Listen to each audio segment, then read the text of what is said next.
Então, gente, boa noite. Hoje nós temos um tema que eu estava muito ansioso por falar, que é sobre as programações kármicas. O que é programação kármica, Dani? Programações kármicas nada mais são do que os planejamentos.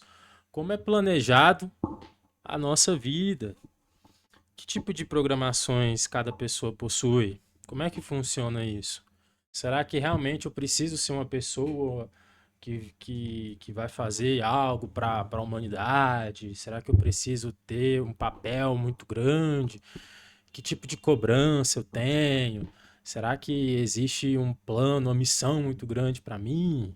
Ou eu vim mesmo por vir? Então, a gente vai debater algumas coisas sobre isso, algumas pesquisas que eu fiz, a gente vai fazer várias ligações, como, por exemplo, a psicanálise de Freud, budismo, espiritismo. Vamos falar de tudo um pouco aqui sobre esse tipo de assunto que é muito importante. Então vamos lá. Por dentro das programações kármicas. Quando você fala sobre a questão da encarnação, a gente se depara com esse item 115 do Livro dos Espíritos, que pergunta o seguinte: Kardec pergunta: dos espíritos, uns terão sido criados bons e outros maus? Resposta do Livro dos Espíritos: Deus criou todos os espíritos simples e ignorantes, e isto sem saber. A cada um deu determinada missão, com o fim de esclarecê-los e de o fazer chegar progressivamente à perfeição, pelo conhecimento da verdade, para aproximá-los de si. Então está aqui uma resposta de que não, Deus não criou pessoas boas e nem pessoas ruins. Na verdade, a primeira encarnação foi um espírito simples e ignorante. Quando se fala de ignorante, porque não sabia das coisas. E deu a cada uma determinada missão e com o fim, né, com a progressiva encarnações de cada um, com suas programações individuais, vai ter, vai chegar ao que ele chama de perfeição, ou conhecimento da verdade, ou até mesmo aproximá-los de si mesmo. Então tem pessoas, é muito importante deixar claro aqui, que nós não vamos ter as mesmas sensações do que o nosso próximo. Então tem pessoas que dedicaram várias encarnações para a senda, por exemplo, espiritualista, sendo monge, sendo padre, sendo cardeal. Tem outras pessoas que dedicaram todas as suas vidas para a arte. Tem pessoas que dedicaram toda a sua vida, por exemplo, para, para a ciência. Tem pessoas que dedicaram toda a sua vida para viajar, para descobrir novos horizontes. Então, cada espírito ele possui aí o que ele achar melhor. Ele possui aí várias missões, né? Missões assim, missões individuais, né? Então, nós temos que entender isso. E tudo isso, todas as nossas vidas, elas são regidas por uma lei. Então, existe uma lei muito importante. Não é bagunça o plano astral, não é bagunça, existe uma lei que a gente chama de lei do karma.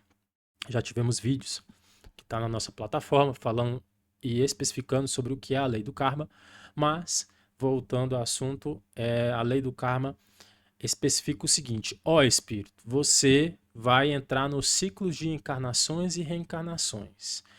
E você vai ter toda a liberdade de fazer o que quiser, ou seja, o livre-arbítrio. Você pode ir para um lado, você pode ir para o outro, você pode querer estudar, você pode querer só viajar todas as suas vidas. Fique à vontade, você tem total direito de fazer o que quiser. Você tem essa liberdade, que aí chama de livre arbítrio. Não é livro-arbítrio. Eu falava livro-arbítrio antes. Mas é livre-arbítrio, ou seja, livre de fazer o que quiser. Mas, espírito, sabe o seguinte: quando você começar a se aventurar, a esquecer de tudo, de quem você foi, você pode fazer o que quiser. Você pode plantar o que você quiser. Mas saibam que toda plantação você terá que colher. Que é a lei da ação e reação. Tá? Então, toda ação que você gerar vai vir uma reação proporcional. Tá na segunda lei da física de Newton, né? Lei da ação e da reação. Se você impõe uma força sobre um determinado objeto, ele vai voltar uma reação com a mesma intensidade. Tá? E outra coisa interessante dessa nossa brincadeira de ficar encarnando e reencarnando. Você não vai lembrar das suas vidas passadas. Você não vai lembrar das suas vidas passadas, tá? Você, cada vida que você for entrar no plano denso, você vai esquecer de tudo. Você não vai lembrar de nada. Na verdade, você vai lembrar o que tiver dentro do seu coração, dentro do seu inconsciente que você vai levar. Mas todas as suas frustrações, todas as suas mágoas, você não vai lembrar. Tá? Então, Dani, o que é programação kármica? Primeiramente, né, vamos olhar pela palavra. Então, kármicas vem de karma ou tal, que é ali um conhecimento, né, um conhecimento oriental, e karma significa ação. Então, nós trouxemos aqui para o Ocidente uma ideia de que karma é tudo aquilo de ruim. Ou seja, se você teve uma ação deliberante contra o próximo, você vai receber na mesma moeda. Isso que veio para nós aqui no Ocidente. Que karma é um conceito, é uma definição hindu. Hindu. Né? E também budista, tá? O budismo pegou do hinduísmo. Mas não, o karma significa ação, significa fluxo, ou seja, você sim vai ter um karma, mas na verdade, esse karma pode ser tanto um karma bom, que você vai ter benefícios, vai sentir feliz, ou você vai ter um karma ruim. E para isso, os budistas eles criaram um termo chamado de dharma, que é um karma bom. Mas os budistas não criaram karma ruim, né? Um termo karma ruim. Então aqui no Ocidente a gente define karma como uma coisa ruim e dharma como um karma bom, entendeu? E o programações? Programações, planejamento, né? Ou seja, um planejamento. E se a gente juntar essas duas palavras, a gente vai entender que programações kármicas nada mais é do que o planejamento das ações. Que tipo de ações? Das nossas vidas. Nas nossas vidas. Então é feito todo um planejamento antes da gente se aventurar, esquecer de tudo na no plano espiritual, tá? E que vai ser executado aí no plano físico. Então vamos entrar por dentro aqui das programações kármicas. Bom, primeiramente, o que temos que entender sobre as programações kármicas? Que tudo são consequências das vidas passadas. Tudo é consequência das vidas passadas. Então, se hoje nós estamos em uma determinada condição, saibam que é o fruto que estamos colhendo de uma colheita, de uma plantação feita lá atrás. Então, as programações kármicas, elas vêm a isso. A gente colher alguns frutos que nós plantamos lá atrás, como também plantar novos frutos. Não necessariamente a gente vai resgatar karma sempre daqui nessa vida. Não, a gente tem essa oportunidade de estar reescrevendo, que é uma das coisas, um dos pontos principais das programações kármicas é você vivenciar coisas novas. Então, as programações têm isso. Você depende das consequências das vidas passadas, como também é muito importante essas programações da nossa vida para a gente ter vivências para o espírito. Então, às vezes, a gente nunca enfrentou uma guerra na vida, a gente não sabe o que é do que é o campo de batalha, a gente não sabe o que é agir sob pressão, a gente não sabe o que era essa dor. E foi programado para o nosso espírito vivenciar uma certa experiência, uma certa vivência de estar numa guerra. Aí você pode pensar, meu Deus, Dani, que programação é essa? Do pessoal lá de cima programar para vir para uma guerra? É, sim. É porque a gente tem essa tendência de pensar pelo lado ruim. Mas existe lado positivo? Mais para frente a gente vai saber do quais os benefícios assim, né? Quais as experiências que a gente teve ao entrar no campo de batalha. Então, assim, a gente só vai dar valor para a paz, a gente só vai dar valor para a benevolência, a fraternidade com os irmãos quando a gente não, quando a gente estiver imersos a uma guerra, quando a gente for privado de várias situações. A gente só vai saber o real gosto do doce se a gente experimentar o amargo. Então, entenderam? A gente só vai saber o que é bom realmente se a gente experimentar o mal. A gente só vai saber o que é a paz se a gente experimentar a guerra. Então, existem essas duas. principais fontes das programações kármicas. E para isso, para a gente entender melhor sobre esses círculos de vidas consecutivas, a gente vai entrar na chamada teoria topográfica do pai da psicanálise, chamado Sigmund Freud, que ele é aí um dos grandes cientistas do século passado. E o que a teoria topográfica de Freud explica e define? Define que nossa mente, ela é formada pelo consciente, pelo subconsciente e pelo inconsciente. Então, o nosso consciente, que é o nosso presente agora, que nós estamos utilizando ele agora, ele é apenas um ponto do iceberg, a ponta do iceberg. E o restante do iceberg é aqui, ó, o nosso subconsciente e o nosso inconsciente, que acaba nos levando, né, no nosso dia a dia, a gente nem conhece. Mas, Dani, me explica, o que é consciente, subconsciente e inconsciente? Tá aqui uns exemplos. Ó, então, o consciente, ele rege o nosso pensamento, a nossa organização, a nossa contagem, a nossa razão, tudo isso é o nosso consciente. Já o subconsciente é aquelas nossas memórias. Ah, você lembra quando você caiu de bicicleta? Quando era pequeno, tá lá no seu subconsciente. Às vezes você não utiliza essa memória dessa queda da bicicleta o dia todo. Por quê? Senão você ficar, meu Deus, toda hora eu tô pensando na queda da bicicleta que eu tive quando tinha 10 anos de idade. Não. Então ela fica numa caixa, num espaço reservado na nossa memória que a gente pode acessar aí quando a gente bem entender. Então, por isso é chamado até mesmo de pré-consciente, que é uma coisa, né, que fica guardado e fica próximo ao nosso consciente. Então, as nossas lembranças, nossos fundamentos estão tudo aqui guardadinhos nessa região chamada de subconsciente. Já o inconsciente é tudo que a gente não tem aquele acesso de imediato, que a gente não entende. Poxa, por que eu tenho prazer nessa coisa? Por que eu tenho um desejo nessa coisa, um desejo que até então eu nem sabia que tinha? Porque isso me causa surpresa se é a primeira vez que está acontecendo comigo. E essa dor tão grande nesse tipo de situação, por que isso? E essa felicidade dessa coisa tão pequena? Tá tudo no inconsciente, ou seja, uma caixa mais difícil de ser acessada e que estão lá todas as nossas grandes emoções. Né? Dor, desgosto, surpresa, tudo isso estão guardados no nosso inconsciente e às vezes a gente não tem essa lembrança, essa memória tão ativa. Então, por exemplo, às vezes a gente tem um medo de, sei lá, medo de dormir com a luz apagada. Aí a gente não lembra, não tem essa memória no consciente e no subconsciente por causa disso. Mas está lá gravado no nosso inconsciente que a gente, quando era pequeno, assistiu um filme que diz que bicho-papão ia pegar a criança. E com medo, lá atrás gerou um trauma que acabou a gente com o tempo esquecendo. E esse trauma ficou guardado no nosso inconsciente e que isso acabou refletindo na nossa vida adulta.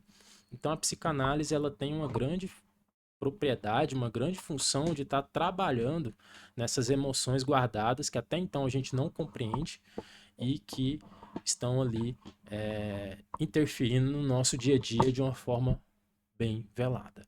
Tá, então Dani, como eu posso relacionar toda essa teoria de Freud, né, da mente humana para a espiritualidade? Simples, vamos lá. Lá no Espiritismo a gente aprende que nós estamos nessa vida e que após nós desencarnar, quando a gente morrer, a gente vai para o plano espiritual, não é assim? Então tá aqui o nosso gráfico plano físico, ou seja, estamos aqui no plano físico da matéria e quando a gente morre, nós deixamos o nosso corpo e o nosso espírito vai para um outro plano da matéria, que é um chamado plano espiritual. E lá a gente aprende que a gente fica um determinado tempo no plano espiritual e depois é feito uma organização, um planejamento para a gente voltar à vida no plano físico novamente. E aí a gente chama de reencarnação.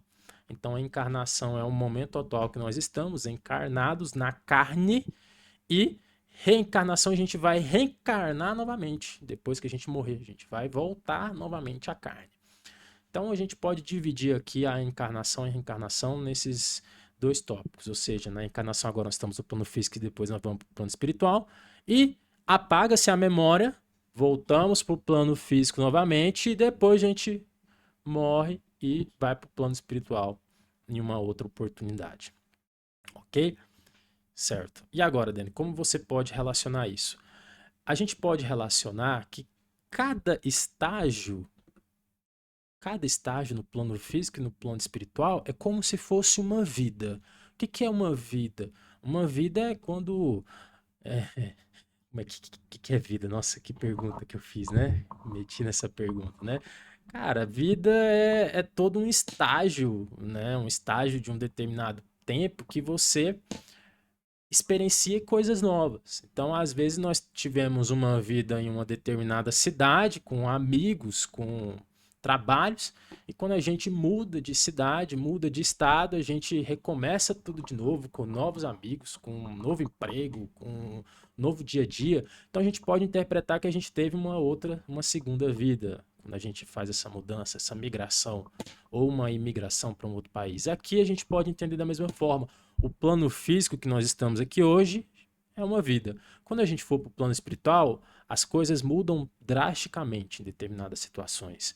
Nós vamos ter certo entendimento que a gente estava aqui encarnado com outros objetivos e a gente vai experienciar novas leis, novos rumos quando a gente for passar para o outro lado. Então a gente considera como uma segunda vida.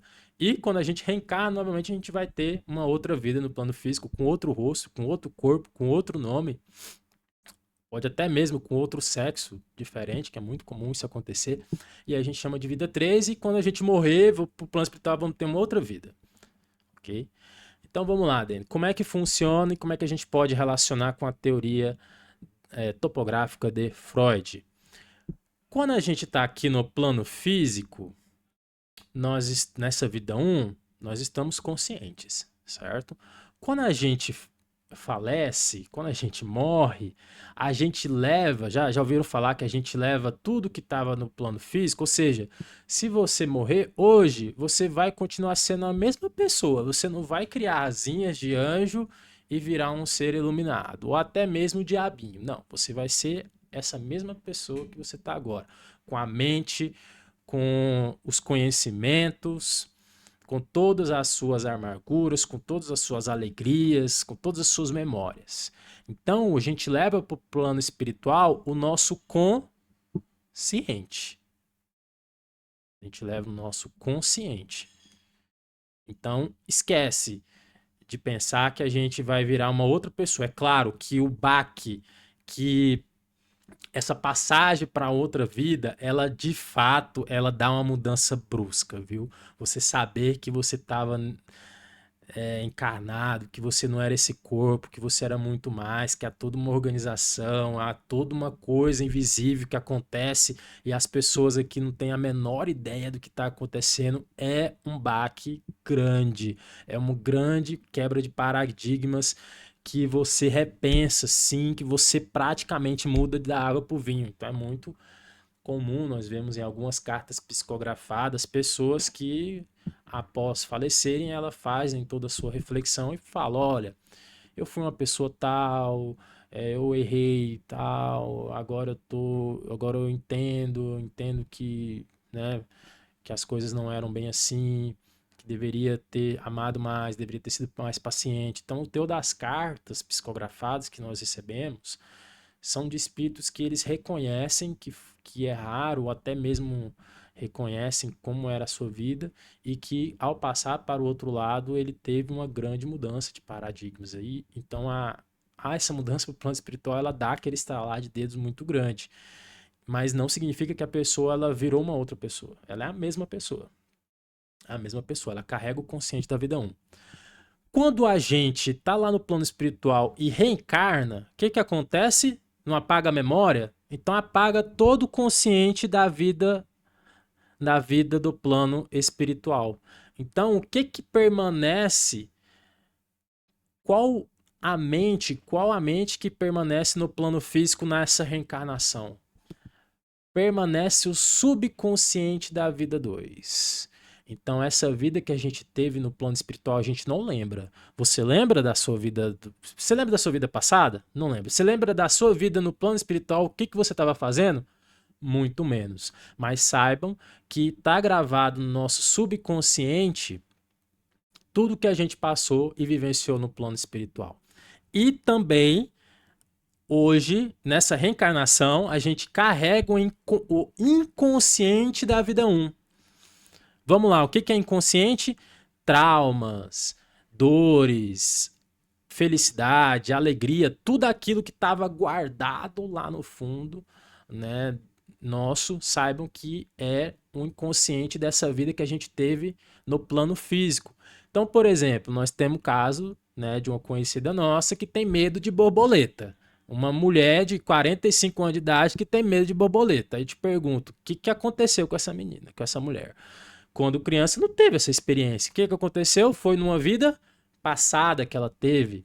Não foi no plano espiritual. Então, esse medo de borboleta dela foi numa vida que ela gravou no inconsciente. Ali, ó, no inconsciente da vida um. No inconsciente da vida um. Mas pode ser, por exemplo, que na sua vida passada encarnada, no plano físico, você foi, digamos, sei lá, um carrasco. E agora, quando você está aqui hoje, você é uma pessoa calma, uma pessoa tranquila, mas Denner, cadê cadê toda, né, essa mentalidade dessa pessoa que na vida passada foi carrasco? Calma lá. De fato existe essa mentalidade, mas não é a mentalidade dessa vida passada que ela leva. Ela leva a mentalidade que estava no plano espiritual. Então ela leva o subconsciente às memórias do plano espiritual. Às vezes ela foi um carrasco, mas quando ela passou para o outro lado, na vida passada, ela reveu todos os planos, começou a trabalhar para o bem, virou uma outra pessoa e agora ela traz uma pessoa mais mansa, uma pessoa mais tranquila. Mas então assim, aqui a gente pode entender o seguinte, ó, que quando a gente passa para o outro lado do plano espiritual, aí a gente carrega o consciente dessa vida 3. Então vai ser esse ciclo, né? Vai ser esse ciclo. Então hoje nós carregamos o subconsciente da vida do plano espiritual, ou seja, nós somos muito esse espelho, mas nós temos o nosso inconsciente com nossos traumas, com nossas felicidades, com nossos desejos de uma vida passada. Isso significa o quê, Denner? Significa, tá aí, uma das grandes sabedorias que o Siddhartha Gautama Buda ele nos explicou, que a chave não é saber das nossas vidas passadas, mas sim da entrevidas no plano espiritual. Buda, Siddhartha Gautama, ele ele fazia seus encontros debaixo de uma árvore, sempre debaixo de uma árvore, na natureza, e lá ele reunia com os discípulos. E uma certa vez ele fez o seguinte: ele sentou e colocou o seu punho para frente, né, no rumo das pessoas. E ele falou o seguinte: olha, você pode ter sido uma pessoa horrível e grotesca na sua vida passada, mas isso não é você. E as nossas vidas, elas são como, né, são como esses ossos da mão. Então, esses ossinhos da mão são as nossas vidas. Todas essas são as nossas vidas e cada vida você teve um rosto diferente. Mas entre um ossinho e outro aqui, é o que há a chamada entrevida que Buda fala, ou seja, nós temos uma morte, nós temos um estágio no plano espiritual. Então, não necessariamente nós somos as pessoas da vida passada, nós somos muitos resquícios das nossas entrevidas. Então você pode ter sido uma pessoa horrível, grotesca, no plano espiritual você se regenerou, evoluiu muito, né? E virar a página, evoluiu, mas carregamos sim grandes grandes emoções das nossas vidas passadas. Tudo é uma mistura, tudo é uma mistura, tudo é uma mistura. Então a chave não é saber da nossa vida passada, é saber o que a gente fez nas entrevidas. Então por isso que a regressão de memória ela é, digamos assim, perigosa e até mesmo pode não refletir quem a gente realmente é. Entenderam? Então, desencana esse negócio de regressão de memória. Desencana. Você não vai saber quem você realmente foi ou é. Na verdade, quem você é o você hoje. É só olharmos você com 18 anos de idade. Como é que era a sua cabeça com 18 anos de idade? Aí eu te pergunto, você é aquela pessoa com 18 anos de idade? Não, né? Você simplesmente amadureceu, tomou outros rumos e virou uma outra pessoa. Então a gente não pode se espelhar, né, nas vidas passadas. Mas é interessante a gente ter certos tipos de conhecimento para explicar a nossa missão, para a gente se situar onde a gente está hoje e para responder algumas perguntas, tá bom? Então vamos lá. Então nós temos o plano físico. Lembra que eu falei sobre karma e dharma? Vamos pegar a explicação, né, do Ocidente em termos de karma. Karma é uma coisa boa e dharma é uma coisa ruim. Né? Dharma é uma coisa boa e karma é uma coisa ruim. Então hoje nós temos um tanto de karma, né, das ações ruins que nós fizemos, mas também nós temos o dharma que a gente fez nas vidas passadas, como também nessa vida. Então, no plano físico, a gente carrega isso. Quando a gente vai para o plano espiritual, a gente carrega esses mesmos karmas, esse mesmo dharma. Então, Dene, por que, que eu acordei no umbral? Saiba que foi um karma que você está colhendo no plano físico. Você é o mesmo karma, então é o mesmo dharma que você tem. E você vai carregar para o plano espiritual. Então, se você acordar no umbral ou na colônia, saiba que é o que você plantou, né, na sua vida física, mas não apenas na vida física, tá? A gente tem também a questão das vidas passadas. Então, se a gente nasceu numa família estruturada, se a gente não nasceu com deficiências físicas, cognitivas ou algum certo tipo de impedimento, saiba que isso é um dharma, uma coisa boa que a gente obteve relativo a vidas passadas. E se a gente tiver algum tipo de situações que nos foi imposta desde que a gente nasceu, seja através de doenças físicas ou até mesmo uma questão social, que é ligado a algum karma, saiba também que é uma consequência das nossas vidas passadas. E, como eu falei anteriormente, o karma e o dharma no plano espiritual têm relação com o plano físico. Então, pessoal, isso é, na verdade, o que a gente entende sobre o passado. Então, o passado ele tem essa função de nos explicar isso. De por que, que a gente está aqui hoje. Por que, que você não está em Dubai agora? Hã? Tá aqui em Goiânia, em Brasília, enfim. Saiba que você não obteve o karma de ir para Dubai. Como é que você vai para Dubai? Se você estudar mais, se você tiver tido emprego, se você tiver vibrado pro dinheiro, você estaria em Dubai hoje, mas você não está em Dubai hoje. Como também você não está na Cracolândia, acredito eu, né, assistindo o vídeo. Então, saiba que você não está na Cracolândia hoje porque você não plantou. Bom, então nós estamos exatamente no lugar que a gente, né, fez a colheita, onde a gente está. E se a gente olharmos aqui, a questão, né, de hoje, sabemos que no futuro é a mesma coisa. Dani, o que vai acontecer para o meu futuro daqui para frente? Mesma coisa, o futuro, sabe que o futuro, o karma do futuro ou o dharma do futuro tem a ver com a nossa vida aqui hoje, como também o que a gente vai fazer no plano espiritual. Então, não podemos nos preocupar no que a gente fez no passado. A gente tem que se preocupar o que a gente vai fazer a partir de hoje, que isso vai influenciar no nosso plano espiritual, se a gente vai ser bem recebido, se a gente vai continuar estudando, como também em outra vida, se a gente for aventurar em uma outra vida novamente. Ok?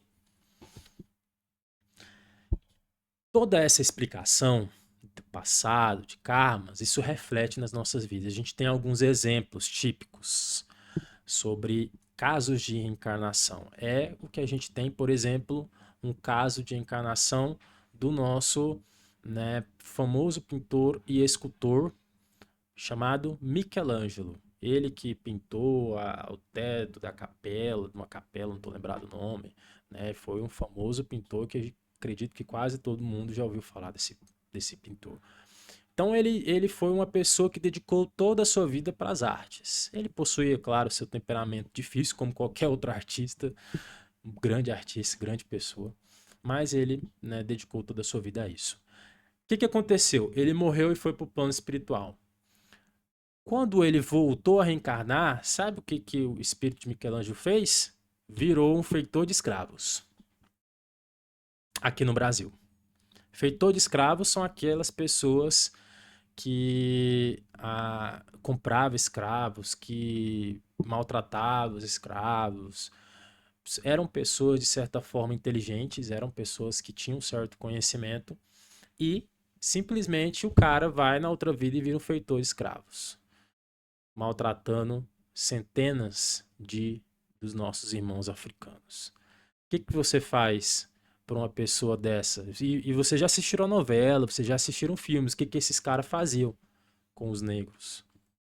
Né? O que a gente faz com um cara desse quando ele morre e vai para o plano astral? Hã? Tinha todas as atribuições de continuar, né, na vida, nas artes, em tudo, mas sucumbiu e virou um feitor de escravos. Quando ele foi para o plano astral,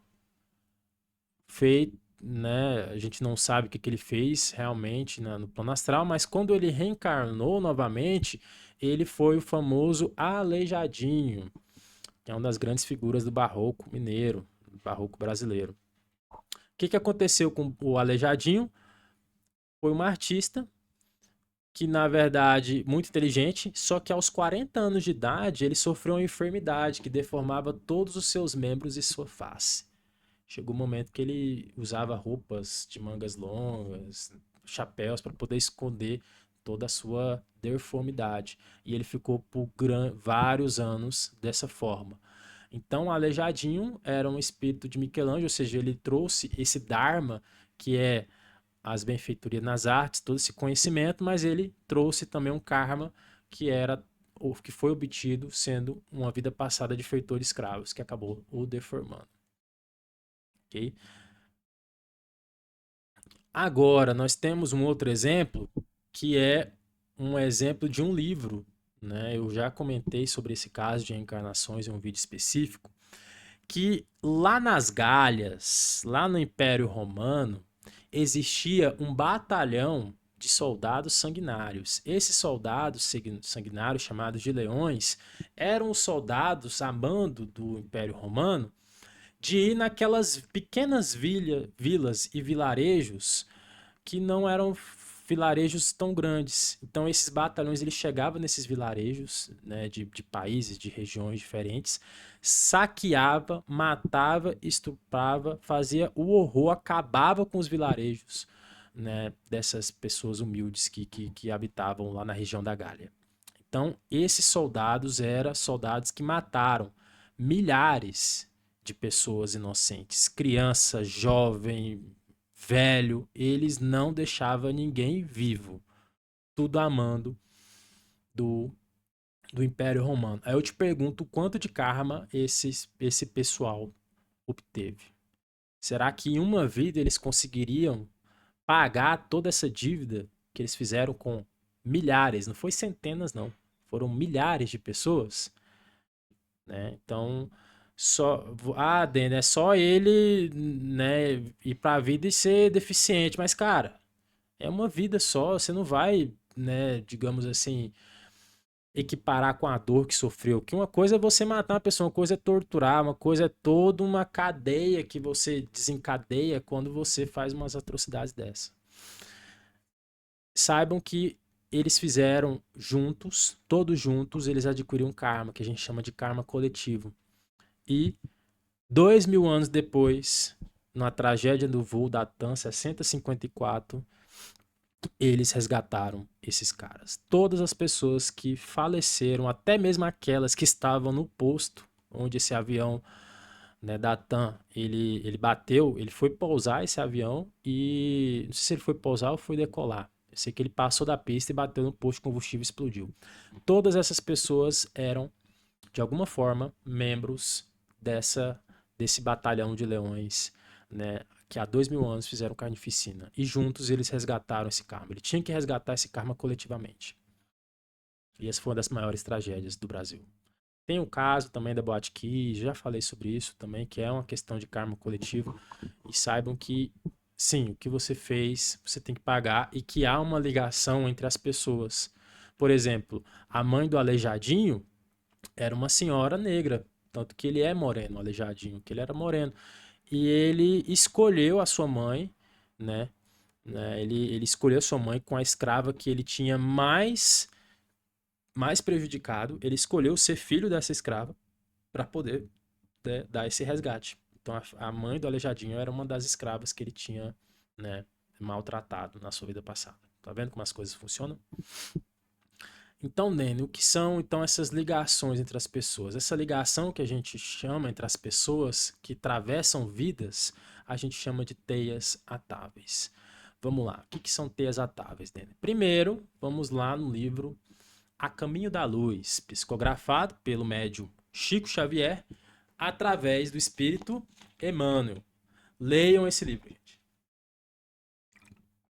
Quem quer estudar sobre espiritismo, ele é uma das grandes obras, né? Além dos 5 livros de Kardec, ele é um dos livros muito importantes. Aí é um dos primeiros livros que eu comecei a ler, né? Além do livro dos Espíritos, livro dos Médiuns, Céu e Inferno, o Evangelho segundo o Espiritismo, o livro dos Médiuns.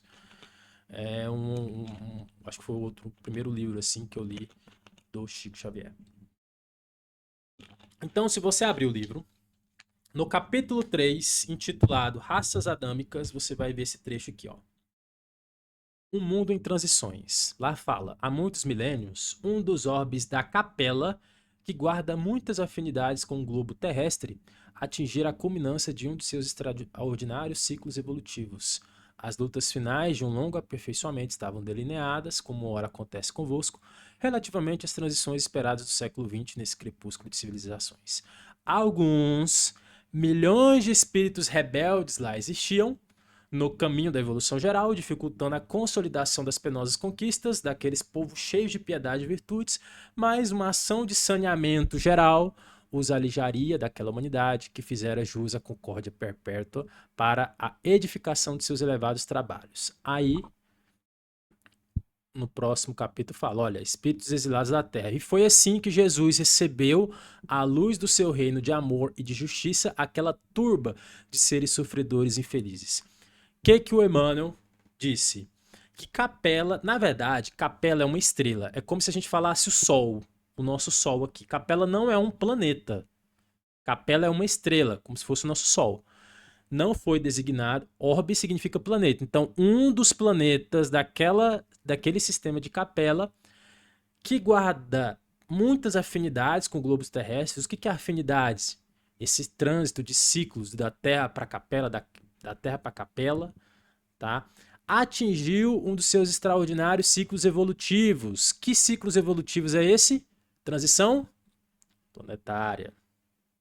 Aí falou que estava sendo esperada essa transição e alguns milhões de espíritos rebeldes, ou seja, a corja de Capela, que estava atrapalhando a evolução daquele mundo, dificultando as conquistas do povo, atrasando, foram o quê? Expulsos, foram exilados. Aí esse termo exilados de Capela é um livro de Eduardo. Eduardo, tem ele aqui, deixa eu pegar. E...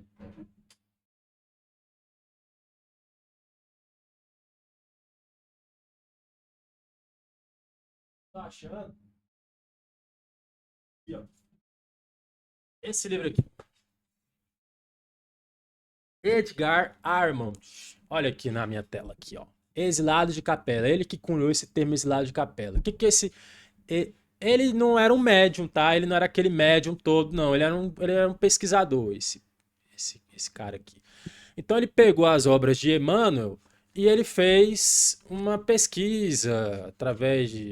Ele, digamos assim, delimitou, falou sobre algumas raças, primeira, segunda, terceira raça mãe. Então ele deu uma aumentada, né, ele deu uma contribuída nas obras de Emmanuel. Depois ele publicou mais esses 2 livros aqui, ó, Almas Afins, que fala de espíritos que saem, né, que reencarnaram na Atlântida, reencarnaram nos egípcios. E aqui na Cortina do Tempo, fala um pouquinho sobre, né, a parte da Atlântida.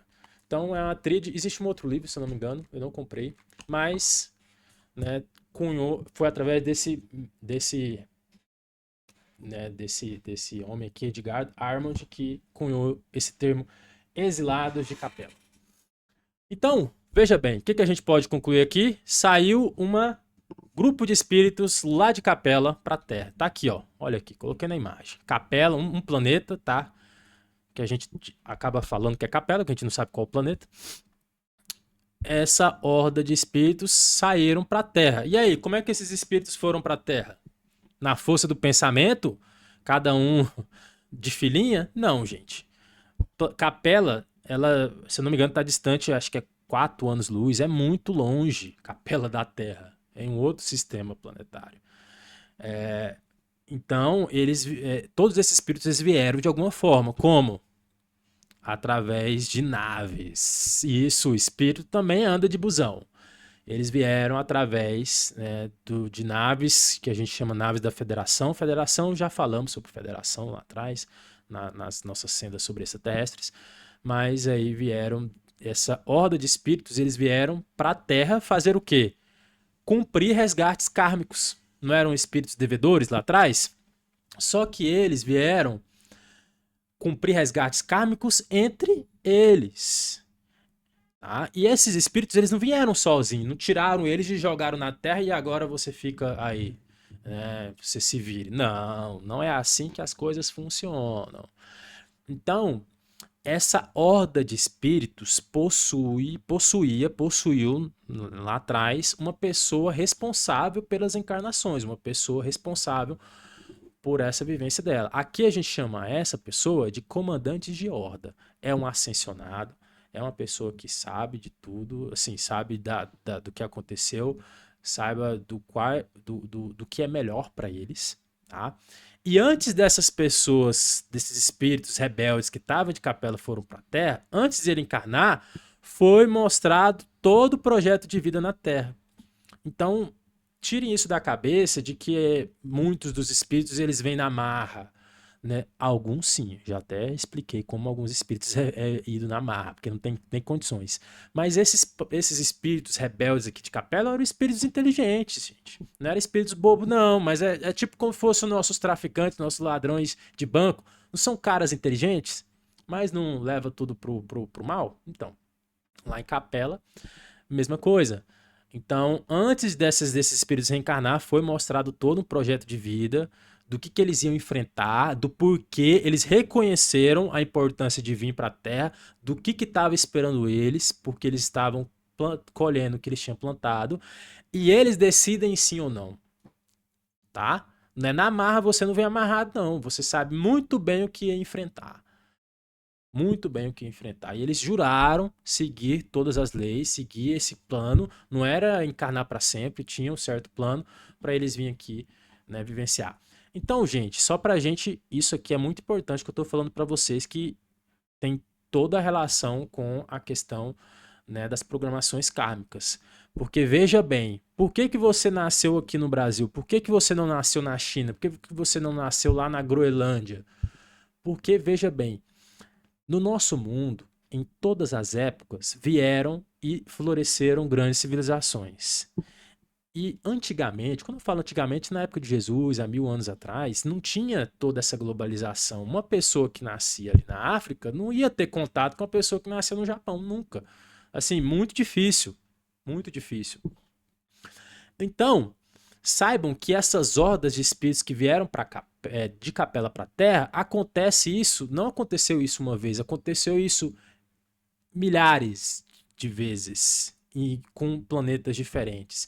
E aqui, né, saibam que em determinadas regiões do nosso globo, em determinadas épocas, grupos de espíritos saíram dos seus planetas de destino e vieram habitar nessas nossas regiões desse nosso planeta. Então tem espíritos, por exemplo, que vieram habitar a região da China, do Japão, né? Tinham resgates kármicos ali, tinham ligações, tinham tias atáveis entre eles, e eles reencarnaram ali na região. Mesma coisa para os judeus, para os pessoal do Oriente Médio. Não existe uma guerra entre Israel e palestinos.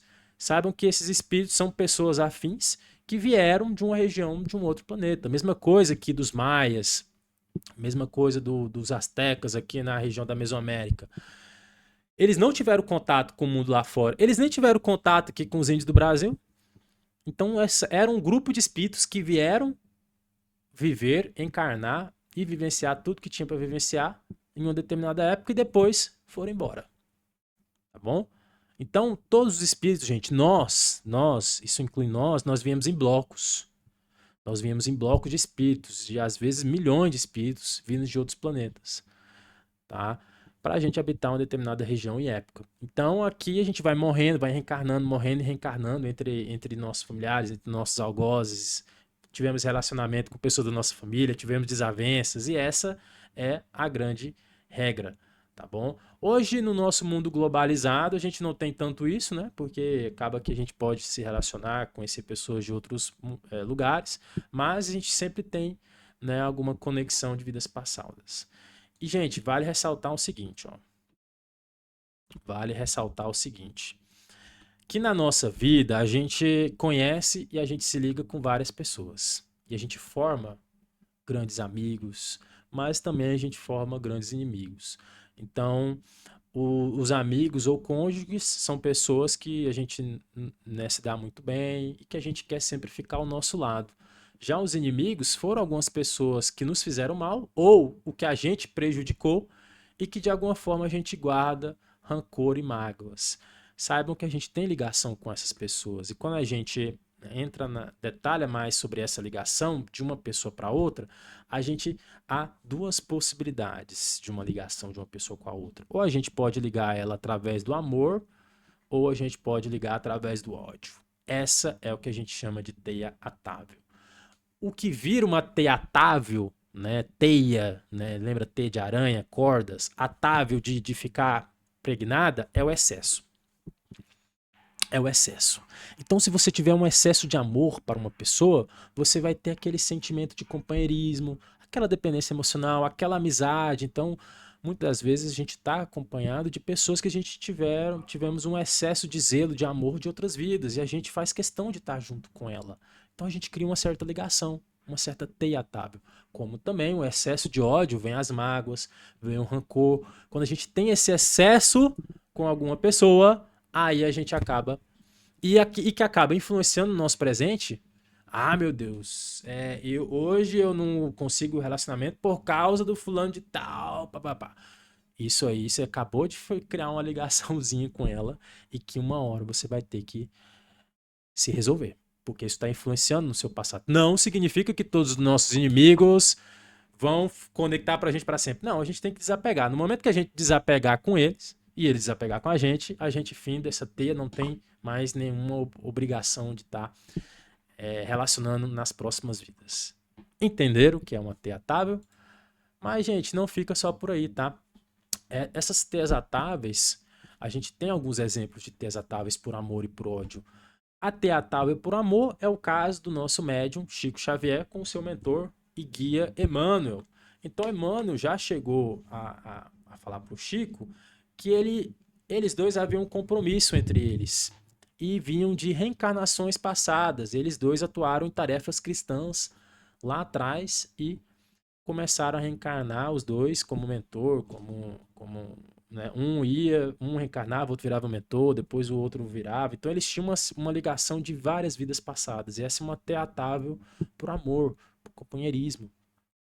Tá? Já um exemplo de teatável por ódio é o do médium Divaldo Franco, com um espírito chamado de Máscara de Ferro.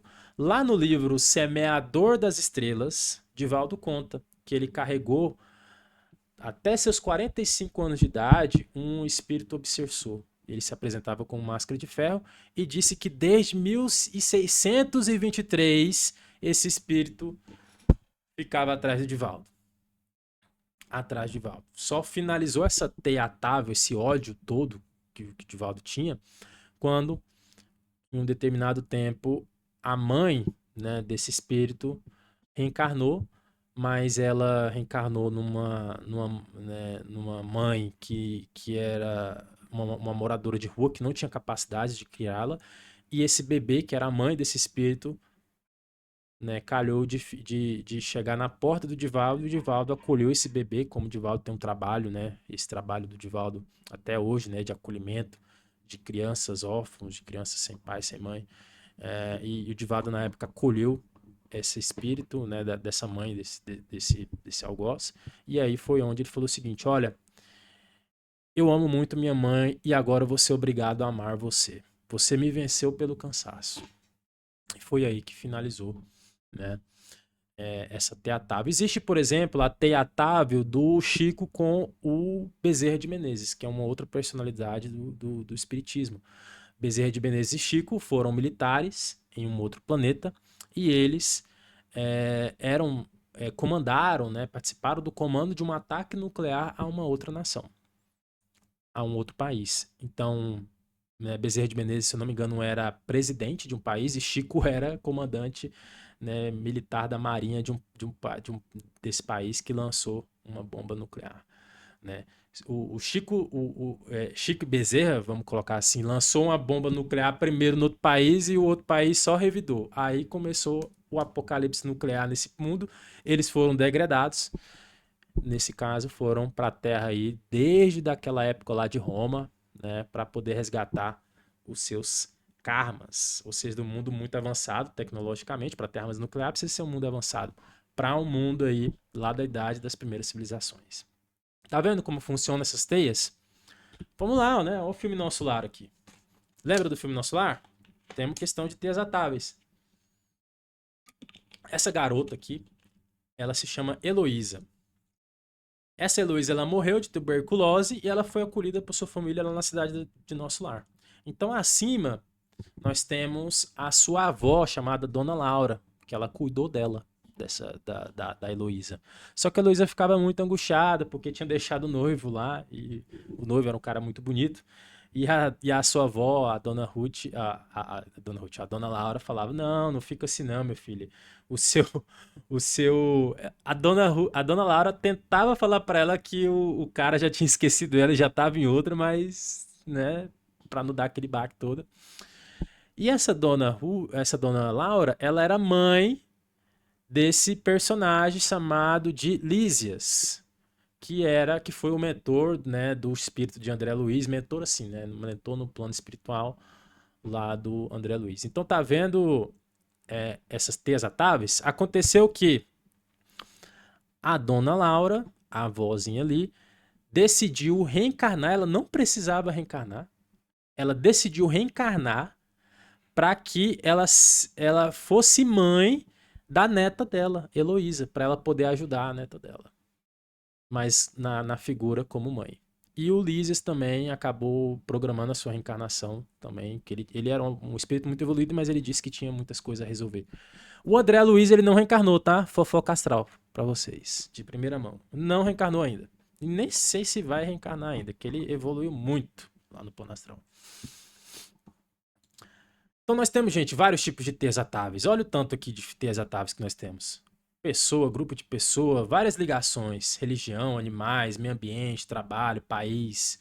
Então, uma ligação é isso, né? Aquele excesso de sentimento. E a gente pode ter essas teias atáveis aí, né?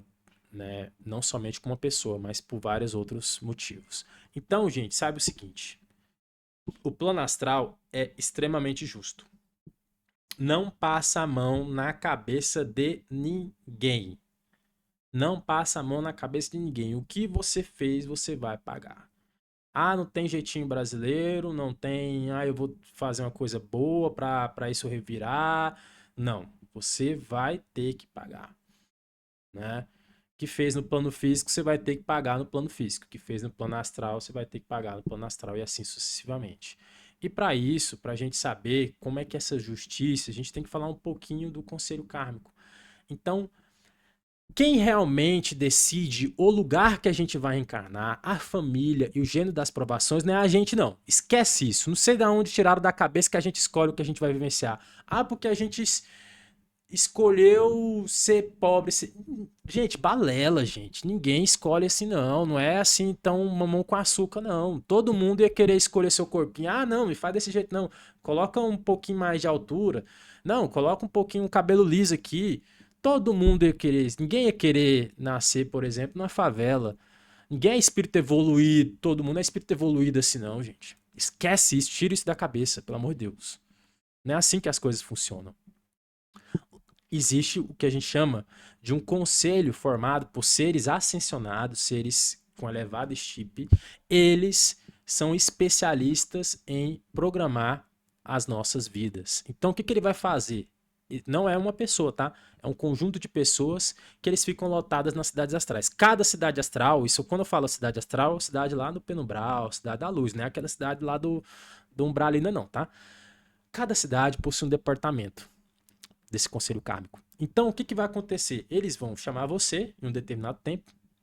Eu não vou alongar muito, porque senão começa a falar muita coisa, tá? Mas vou colocar assim em planos gerais. Eles vão pegar toda a sua ficha kármica. O que você fez? O que você deixou de fazer? Tá? Tanto na vida física como na vida espiritual, que às vezes você pode ter sido uma boa pessoa aqui, mas você morre e fica com inveja que a sua, né, digamos assim, o seu marido continuou vivo e começou a ter uma outra vida, apaixonou por uma amiga sua, por exemplo, e você vira um obsessor desse teu marido, causa um inferno nesse casal, porque você teve ciúmes, não sei o quê, e você morreu e ele tá vivo ainda, aí você vira um caco na tua vida espiritual.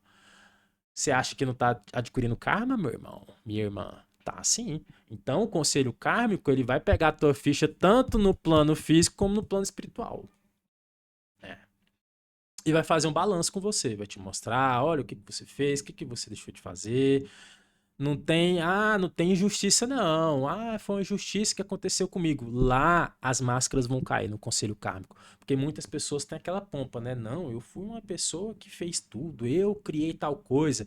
Lá eles vão mostrar que não foi só foi você não, viu? Você teve muita ajuda do plano espiritual para fundar uma escola, para ser presidente do centro espírita, para qualquer coisa. Saiba que tudo tem um dedo dele. Se não fosse o plano astral, o plano espiritual, a gente não faria muito das coisas que a gente fez. Então, chegar com aquela pompa toda, eu fiz isso em vida, eu criei tal coisa, lá as máscaras vão cair, viu? Lá o ego cai.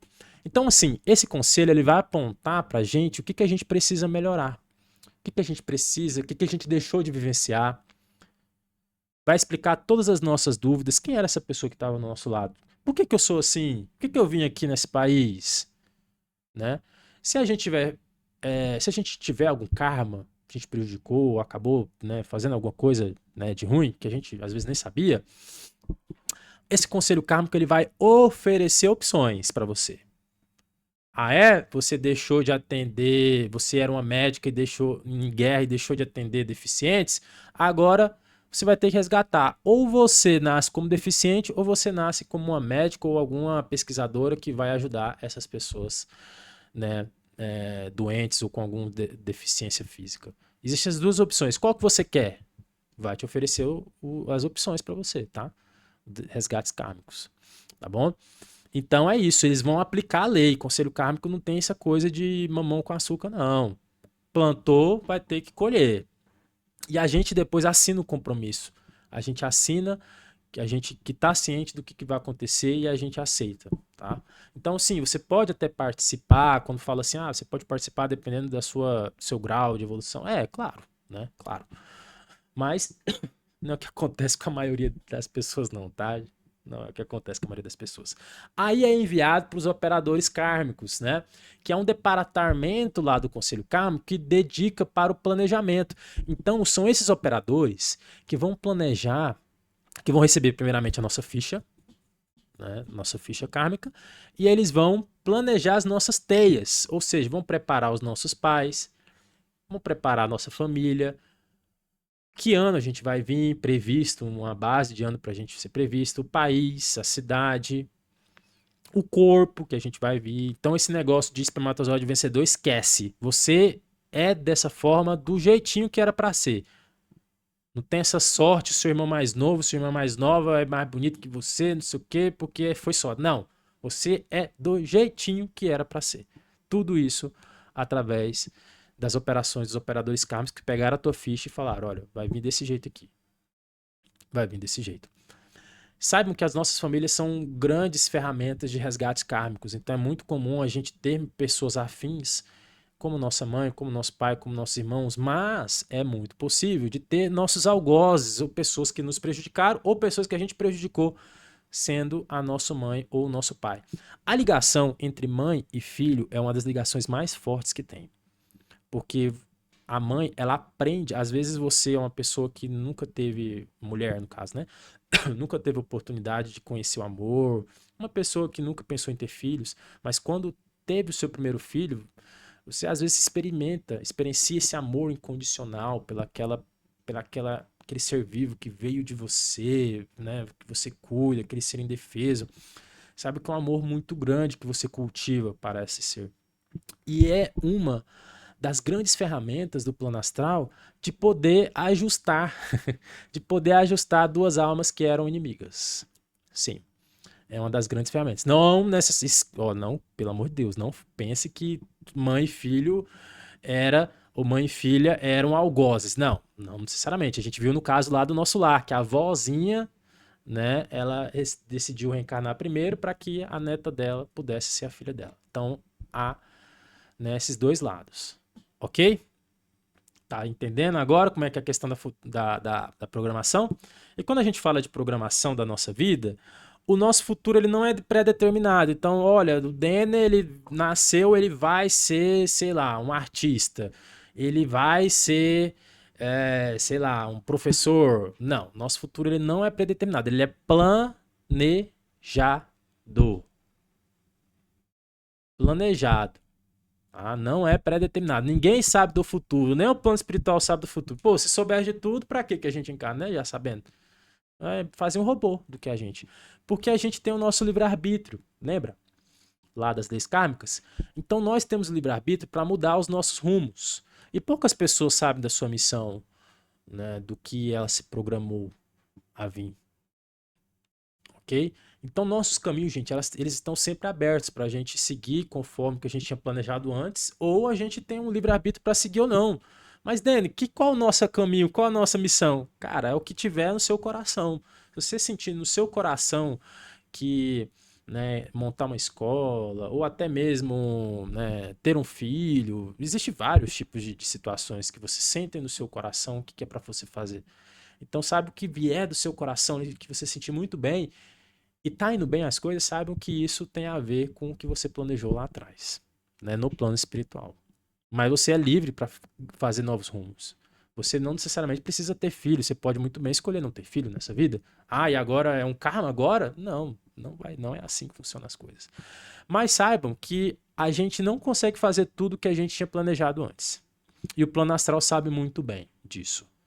A gente falha, a gente desvirtua, porque o mundo é isso, o mundo é, né, uma festa, né? O mundo tem muitas coisas para a gente desvirtuar, tirar o nosso foco, né? Ou se tiver algum foco. Então a gente não consegue fazer tudo que a gente queria, mas saiba que há um limite tolerável. Ou seja, a gente propõe seguir alguns caminhos. Olha, eu vou seguir para a senda de ajuda, eu vou seguir na senda de ajuda aos animais, porque nessa vida passada eu matei muitos animais. Então, assim, existe um limite tolerável. Ah, vai que nessa vida agora eu volte àquele mesmo pensamento que eu tinha antes de matar os animais novamente, de fundar até mesmo um matadouro. Poxa, você está indo totalmente contra o que você planejou, o que foi planejado você vir. Aí há um limite tolerável, tá? Aí se a gente sair, o plano astral, ele corta nossas asinhas aí, nesse caso. Entenderam? Então vamos lá, Débora. Que é... Vamos pegar um exemplo de uma pessoa comum. Eu gosto de exemplo, tá? Eu gosto de exemplo e gosto de histórias. Explica, Dani, um exemplo de uma pessoa comum. Veja bem, gente, esse exemplo ele é muito ilustrativo. Muito ilustrativo. Uma pessoa, nós temos karmas e dharmas. Digamos que essa pessoa, vamos lá, em uma de suas vidas passadas, ela causou a morte e sofrimento em algumas pessoas e esse débito não foi resgatado ainda. Mas, na sua vida passada ou no plano espiritual, ela se tornou uma pessoa muito boa, reconheceu, evoluiu muito, estudou muito e ela traz consigo uma missão de ser uma pesquisadora. Então é feita toda uma programação para ela vir na Terra, para ela, né, ser pesquisadora, os pais específicos, a família, a cidade, o ano também, tudo planejadinho, tudo planejadinho. Vamos lá, encarnou. A fulana reencarnou. Aí ela vai, passa na faculdade, né, do tão sonhado curso dela, né, que ela tinha tanto sonhado lá no plano espiritual para ser pesquisadora. que acontece na faculdade, todo mundo que fez faculdade? Existem duas, né? Existem dois caminhos na faculdade. Ou você foca nos estudos, seja uma pessoa comum, é uma pessoa focada ali, dedicada, ou você mergulha nas bebidas e nas farras. Existem esses dois caminhos. Esse é um exemplo da faculdade, tá? Existem dois caminhos. Ou você foca ou você entra na gandaia.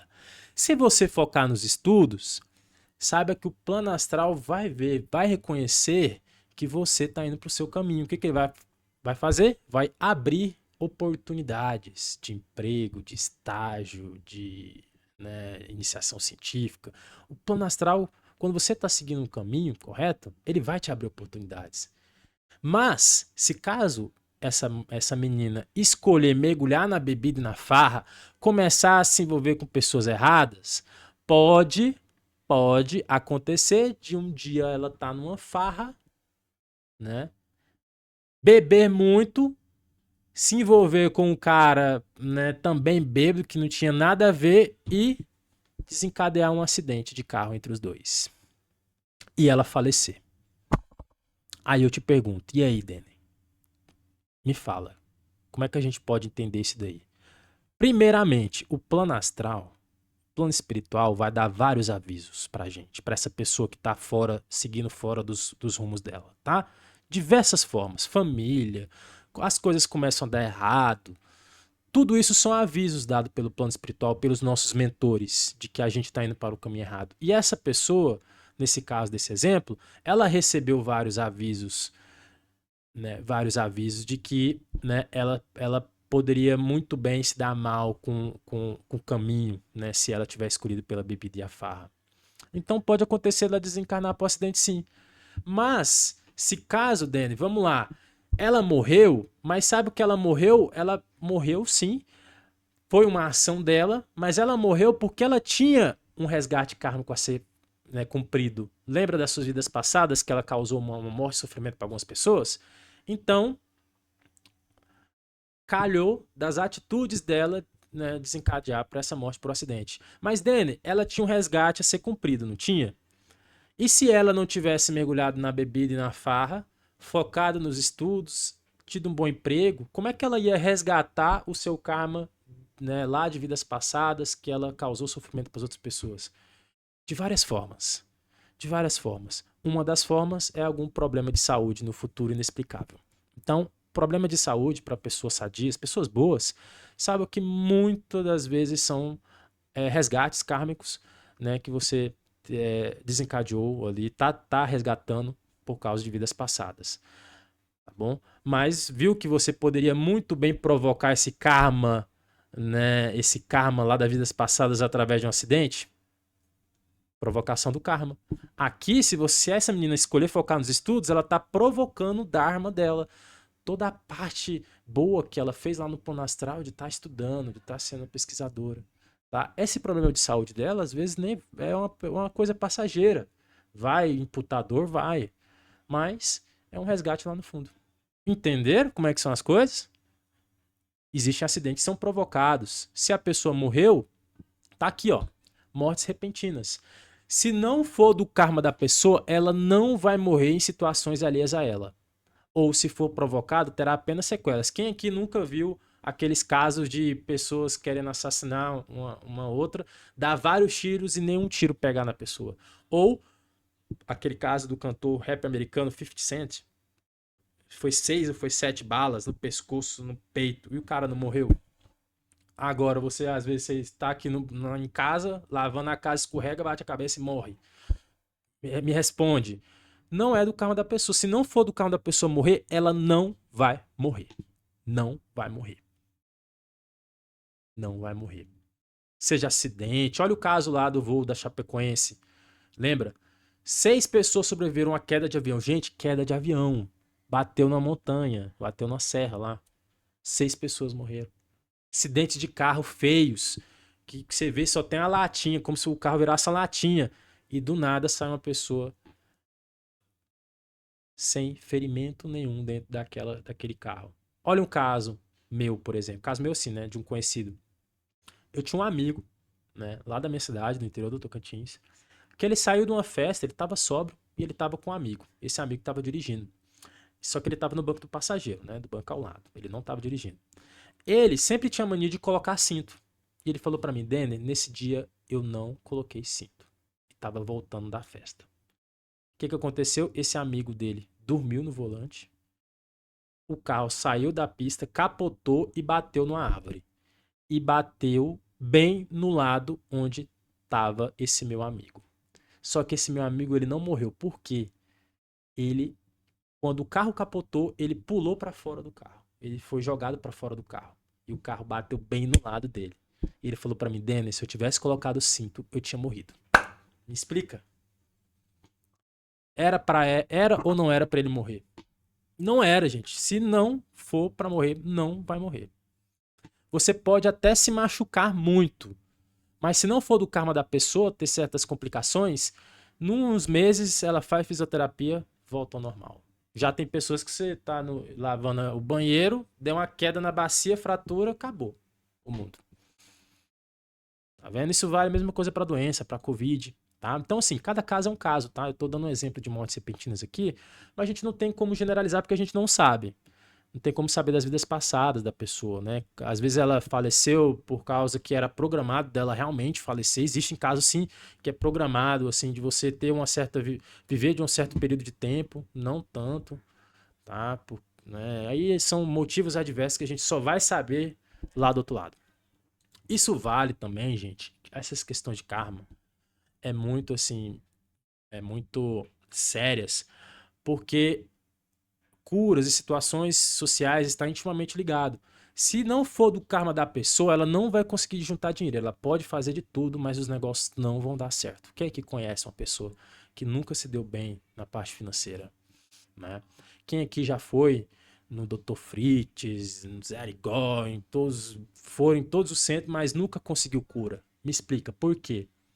Aí a gente tem um exemplo do filho do Roberto Carlos. O filho do Roberto Carlos, ele era cego de nascença. Aí o Roberto Carlos levou esse seu filho pequeno lá pro Dr. Fritz, que na época era o médium Zé Arigó. E o Dr. Fritz olhou para esse menino e falou o seguinte, olha, eu vou abrir a visão desse menino, mas aos 18 anos de idade ele vai voltar a ser cego de novo. E assim aconteceu. O menino voltou a enxergar com 18 anos de idade, voltou a ser cego de novo. Por quê? O que aconteceu? Era o karma do menino ser cego. Alguma coisa ele fez na sua vida passada e que tinha que pagar. O filho do Zé Arigó. Zé Arigó curou milhões de pessoas. Se não me engano, foi 5 milhões de pessoas que passaram pela mão do Zé Arigó através do espírito de Dr. Fritz. Mas o filho do Zé Arigó tinha problemas na coluna, tinha problemas de locomoção. E não curou o filho dele. O filho dele até reclamava, que assistiu o filme Predestinado. Vai ver. Reclamava, pai, porque você curou todo mundo e não me cura. E ele, não, meu filho, não é assim, se eu quisesse, mas não posso. Karma. Karma. Quem não tem um karma de morrer cedo, não vai morrer cedo, né? Karma também, tá? Por exemplo, eu vou contar um caso, né? Esse caso aqui de um homem, né? Ele, se eu não me engano, ele tá vivo ainda. Ele tá vivo ainda. Esse homem, ele tem por volta de uns 35, deve ter 40 anos de idade hoje. Ele é da cidade de Campinas. Ele fica ali na Praça Central. Como se lá em São Paulo tivesse a Praça da Sé, sabe? Lá em Campinas tem essa Praça Central. E ele ficava, não sei se fica ainda lá. Esse indivíduo, gente, ele é tipo como se fosse um artista, ele fica tocando pandeiro, fica fazendo algumas artes, né? Esse indivíduo, olha como é que é essa pessoa. Ele tem um lado do rosto totalmente deformado. Não tem olho, não tem nada aqui, totalmente afundado aqui. Os braços e as pernas são todas retraídas, retorcidas. Não desenvolveram os braços e as pernas dele. E ele possui uma corcunda muito grande aqui nas costas, então ele fica arqueado aqui. Ele não consegue levantar a cabeça, ele fica arqueado. E ele só movimenta em cima de um carrinho de rolemã. Pobre, analfabeto e feio.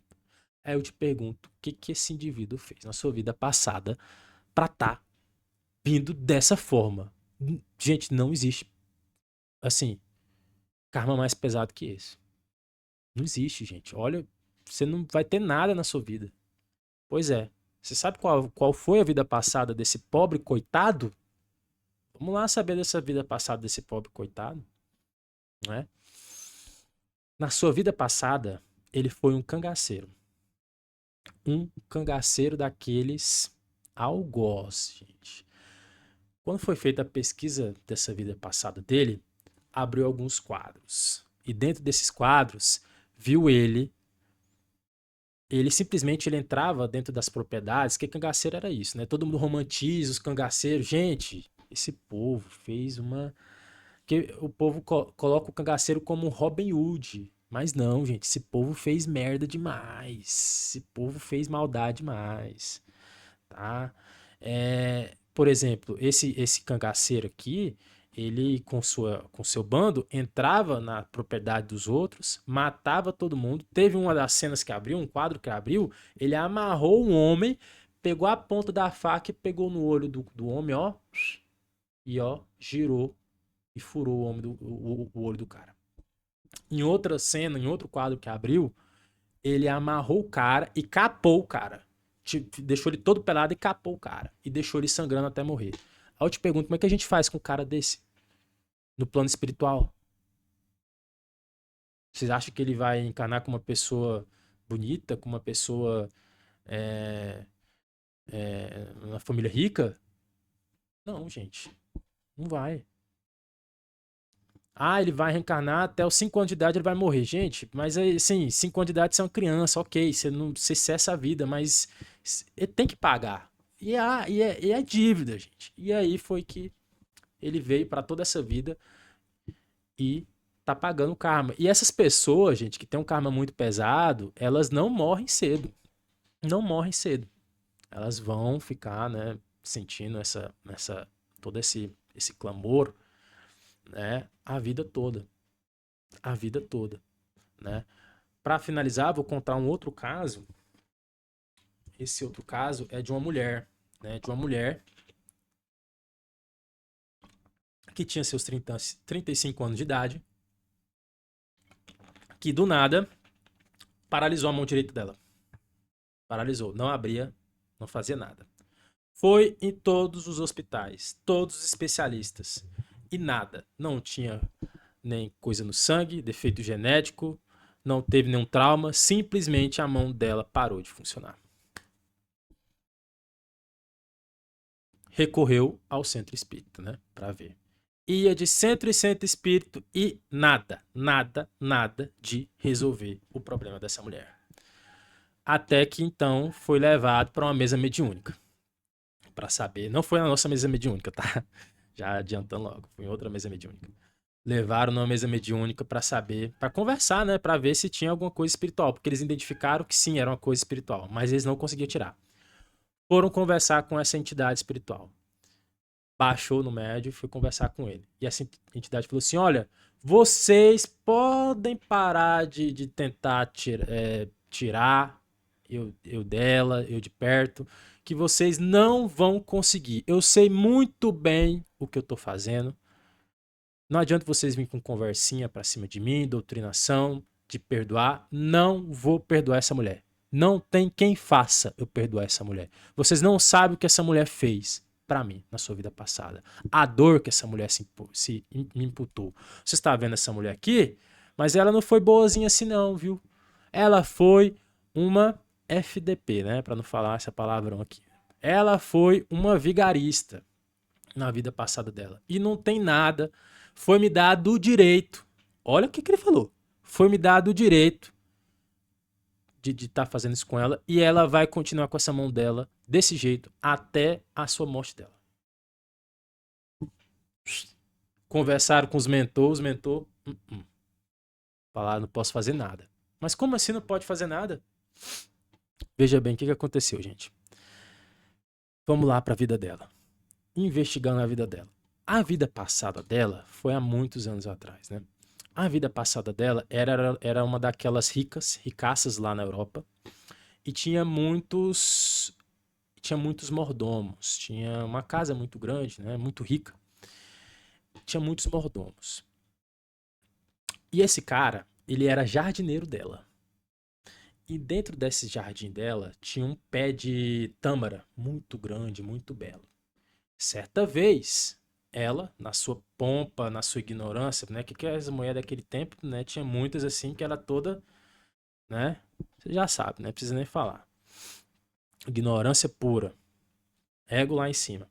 Certa vez ela passou nesses jardins e viu que, né, que tinha poucas tâmaras nessa árvore. E ela jurou de pé junto que no dia passado estava carregado de tâmaras. E agora, ela passando agora, viu que não tinha quase poucas tâmaras. E ela incutiu com esse jardineiro. Acusou esse jardineiro de ter roubado as tâmaras. Você roubou as tâmaras, né? Que é só você que cuida aqui, só você que tem, né? Que tem esse acesso. E ele, não, senhora, pelo amor de Deus, não fui eu que fiz isso. Não fui eu, minha senhora. Eu juro de pé junto. Vocês podem aqui, ó, perguntar para todos os funcionários. Podem ir lá no meu quarto. Não roubei essas tâmaras, minha senhora. Não tem um porquê de roubar. E ela não acusou, não quis saber. Não quis saber disso. Você vai pagar, você vai pagar. Isso é roubo. O que ela fez com esse cara? Pegou a mão dele e simplesmente cortou a mão dele como forma de punição. A mão direita dele. Gente, pensa um jardineiro que cuidou do jardim a sua vida toda ter uma mão amputada. Alguém já mexeu com pontação?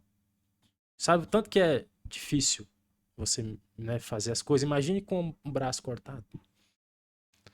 Acabou com a vida do cara. Ele disse que a vida dele foi um inferno. Foi uma dor muito grande para ele ter essa mão amputada, justamente por algo totalmente injusto. E ele carregou um ódio dessa mulher, um ódio que transpassou vidas passadas. Aí, agora nessa vida, simplesmente começou a obsidiar dela e falou: "Não, agora, né, ela não vai curar essa mão dela". E pergunta: plano astral nenhum vai tirar, meu irmão. Plano astral nenhum vai tirar esse espírito lá. Ele tem o direito dele. Ela causou, ela plantou. Ele poderia muito bem, esse espírito, ele poderia muito bem assim não ligar para isso, resignar, mas como, né, mas ele não teve, né? Ninguém sabe a dor desse cara nessa vida. É muito fácil a gente chegar aqui e falar, né? Ah, perdoa, perdoa, mas gente, a gente não passou na pele dele. Mas sim, existem formas dela poder ressignificar e tirar, entre aspas, esse espiritualado. Como, Denner? É fazendo oração? Também, né? Mas e se ela reconsiderasse isso que ela fez? E se ela começasse a operar pelo bem? Se ela começasse a fazer ciclo de palestras sobre deficientes, né, físicos, se ela começasse a ir para essa seara, né, de ajuda ao próximo, de reconhecer que ela foi uma pessoa ruim, ou que existem pessoas que sofreram certo tipo de acidente, ou certo tipo de né, de maltratos, se ela seguisse nessa senda, né, de poder ajudar ao próximo que tem esses tipos de problemas, provavelmente esse espírito ia ver que essa pessoa ela ressignificou, que essa pessoa agora virou uma outra pessoa, que ela está trabalhando para o bem para o próximo e ele poderia muito bem ressignificar através do exemplo. E não por imposição dos outros. Sai aqui que você não pode fazer isso. Através do exemplo. Pode muito bem ressignificar dores de karmas passados. Tirar esses certos obsessores que estão junto de alguns tipos de pessoas. Então essa é uma forma, pelo trabalho, pela caridade, pelo ajudar o próximo, desse espírito reconhecer que essa pessoa, ela de fato, ela teve as suas más inclinações, mas que ela virou uma outra pessoa, né? Uma pessoa aí para a cena do bem. Então essa é uma outra forma também de você estar ressignificando essas ações, desses karmas, e que tudo tem a ver com as teias atáveis. Entenderam? Que são teias atáveis, entenderam que são programações kármicas. Então, gente, é isso que eu tinha que passar para vocês. Espero que vocês tenham